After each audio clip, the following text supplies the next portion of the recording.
Welcome to HSBC Global Viewpoint, the podcast series that brings together business leaders and industry experts to explore the latest global insights, trends, and opportunities. Make sure you're subscribed to stay up to date with new episodes. Thanks for listening, and now on to today's show. This is a podcast from HSBC Global Research, available on Apple Podcasts and Spotify. Search for HSBC Global Viewpoint or join us via the HSBC Global Banking and Markets page on LinkedIn. However you're listening, analystifications, disclosures, and disclaimers must be viewed on the link attached to your media player.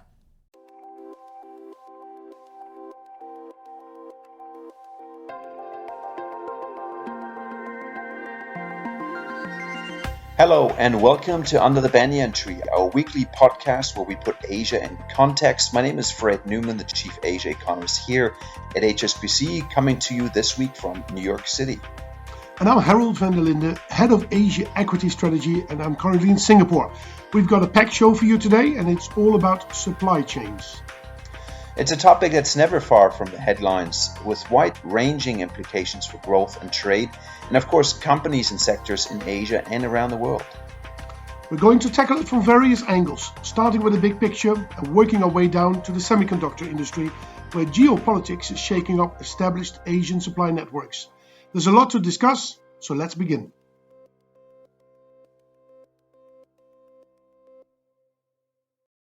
So Fred, why are we talking about supply chains? So there are a couple of reasons, really. That one is, of course, the pandemic, because the pandemic has shown the fragility of global supply chains. There was a big shift towards demand of goods across the world, and of course, supply chains couldn't keep up. That's now actually fading, and we see a normalization from pandemic-related demand.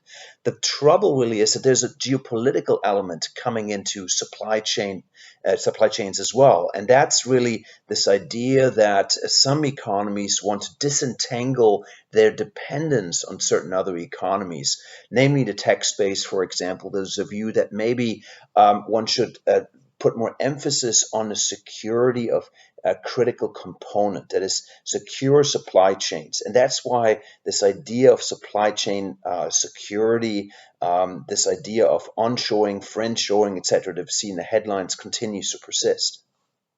Okay, so what sort of investment trends, in particular foreign investment trends, do you see then across the region?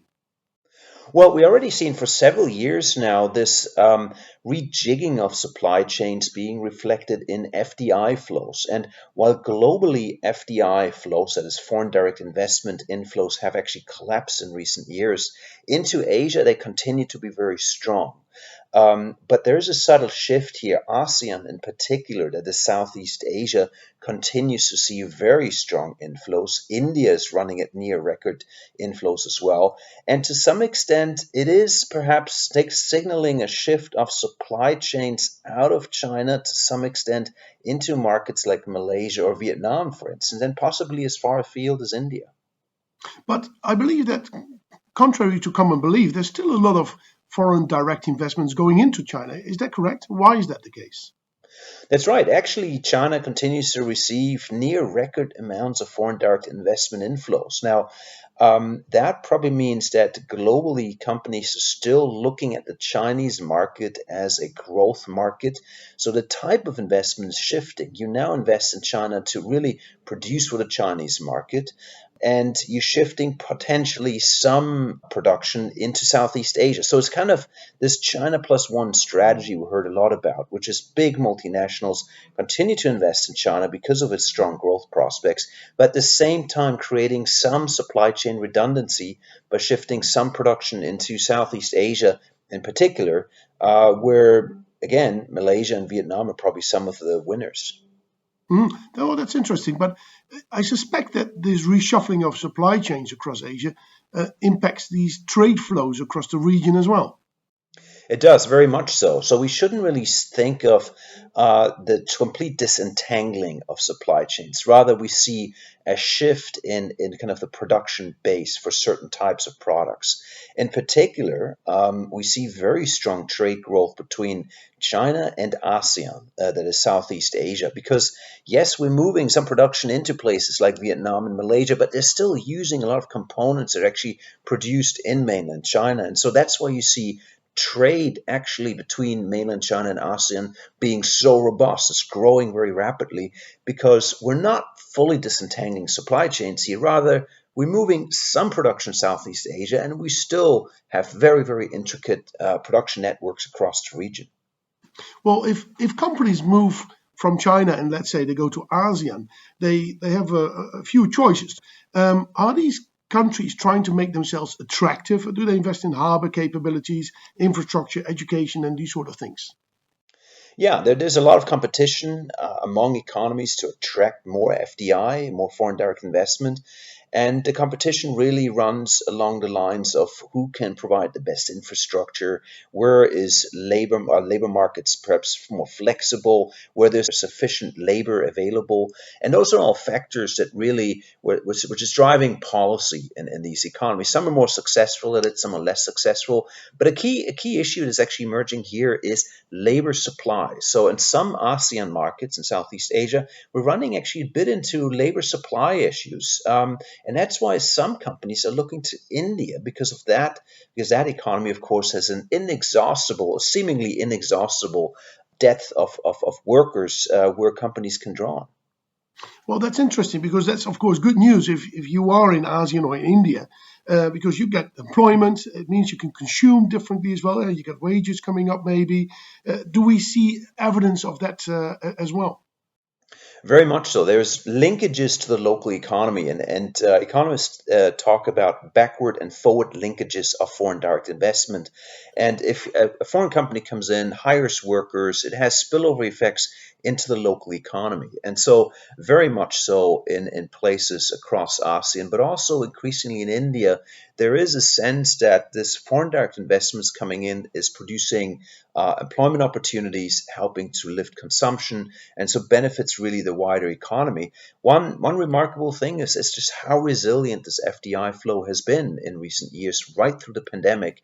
And that's maybe a reason why Asia broadly has that resilience, despite all the vagaries in global markets currently, from the Fed hiking interest rates to potential recession risks elsewhere. We really see FDI providing that extra amount of resilience for local growth, for balance of payments, and that's an ongoing story, really. And we're looking potentially at another record year of foreign direct investment into emerging Asia. Okay, very good, Fred. We're going to take a quick break here, folks. We'll be looking at supply chains from the bottom up in just a moment. But first, though, we want to take this opportunity to invite you to join HSBC's Global Emerging Markets Forum, which will take place online from the 13th to the 30th of September. Over 3 weeks, policymakers, thought leaders, corporates, and our team of experts here at HSBC Global Research will be sharing their views on the outlook for emerging markets. If you're interested in attending, please contact your local HSBC representative for more details.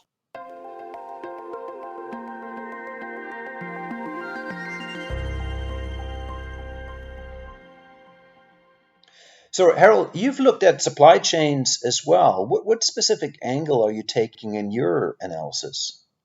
Yeah, what we've done is to look at supply chains from the bottom up. So we've looked and spoken with companies and said, why have you moved your production to this location or that location? And there seem to be 4 factors that always come up in those discussions. The first one is simply cost. You go to the place where it's cheaper to produce. But that's not always the overriding factor. A very important factor is what we've called competencies. Competencies means it's nice to say, well, let's go to a place where labor is much cheaper, but are they well trained? Can they actually work in your factory? If you have a semiconductor facility, do you have engineers over there, sufficient number of engineers? It's not only that. It is also, for example, if you make a product and use plastic, you need certain plastic under very specific kind of quality or particular specifications. You might not be able to get that in another location. So companies very often are part of a network, and these competencies, so raw materials, labor supply, consultants, you name it, is important as well. A third factor that always comes up as well, or very often comes up, is companies want to be close to their customers. So for certain industries, it doesn't make sense to go far away because they need to be close to their customers and understand what their customers are doing. The auto industry is maybe an example. Risks to move to another country, or the availability of finance or getting money in and out of a country are factors that sometimes play a role as well.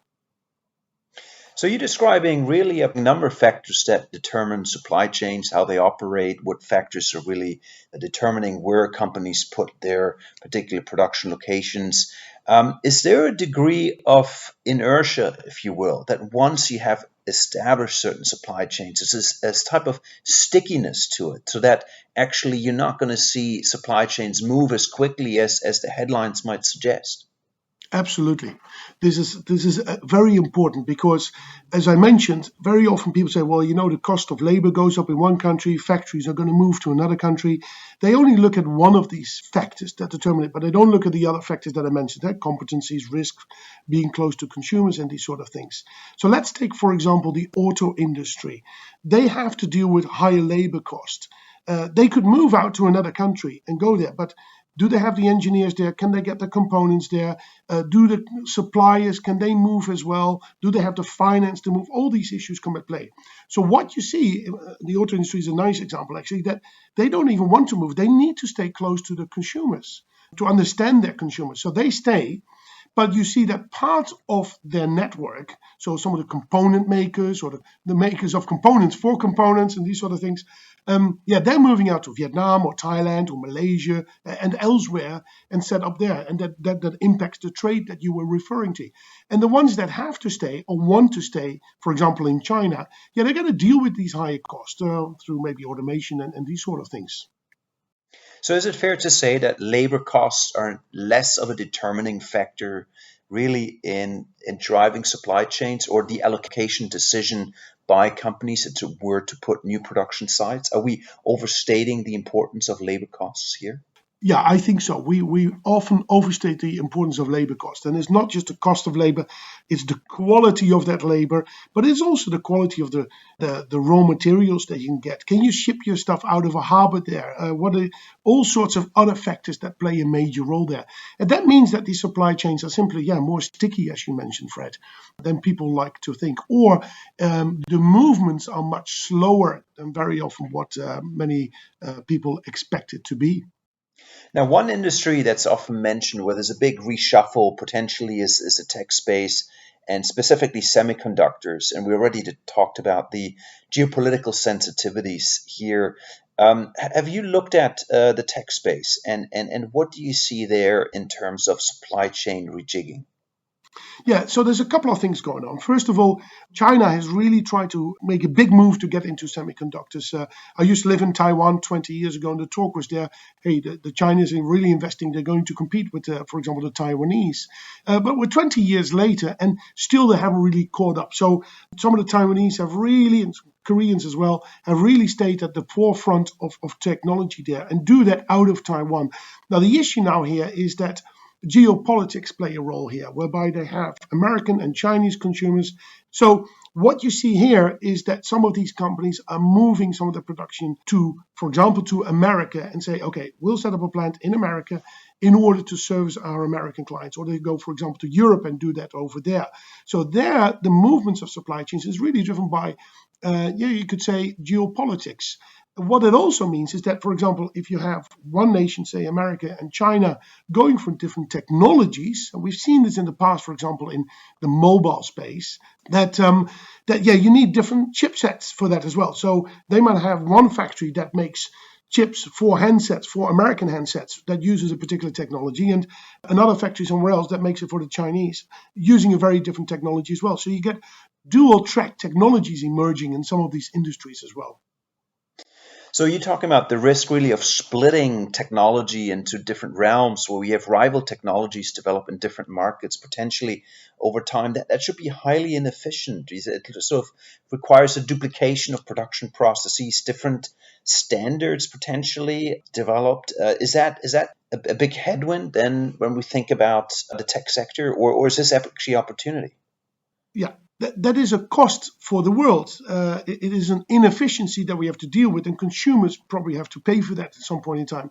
And what you also see, for example, the Chinese auto industry, they work on the assumption that they can't get particular chipsets from the US anymore. So they have to rejig their car design in order to deal with the chipsets that is available to them. You mentioned cars. Obviously, the new trend is towards electric vehicles. Is there a risk here of dual technologies also developing in the EV space? Absolutely. I think telecom equipment, semiconductors, EVs are some of the examples of industries where dual technology is most likely going to emerge. And there might be other industries that are not easily identifiable at the moment where this will happen as well. So, Harold, really lots to talk about around supply chains, and the issue is much more nuanced, I think, than the headlines would certainly suggest. But stepping away from supply chains and economics and markets, how are you spending the rest of your summer? What's on your mind at the moment? Well, as you know, I was in Indonesia and have been visiting all sorts of temples.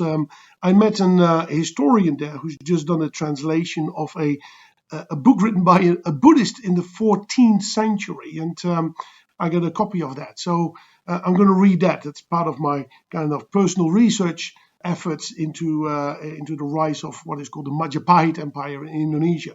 So that's going to be on my reading list while I'm on the plane over the next couple of weeks. But you're there in New York. What keeps you busy? What is on your mind? Harold, what's on my mind is I came down with COVID-19. The coronavirus finally caught up with me here in New York City. I managed to evade it for over 2 years now, but I think eventually it tracks us down one way or the other. And so this is my turn. And so really what's on my mind at the moment is getting over the hump and organizing my travel back to Hong Kong without any further glitches.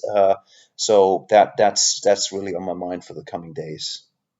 Well, that's sad to hear, Fred. So I hope you will get over that hump very quickly and stay healthy. But that's all we've got time for on this episode of the Banyan Tree. Hopefully, you've now got a clear understanding of just how important supply chains are to Asian economies, but also how sensitive they are to various forces, and how much of a ripple effect we can see for industries and economies if these networks are forced to shift. Thank you, everybody, for joining us this week. We hope you enjoyed it, and see you again next week under the Banyan Tree. Thank you for joining us at HSBC Global Viewpoint. We hope you enjoyed the discussion. Make sure you're subscribed to stay up to date with new episodes.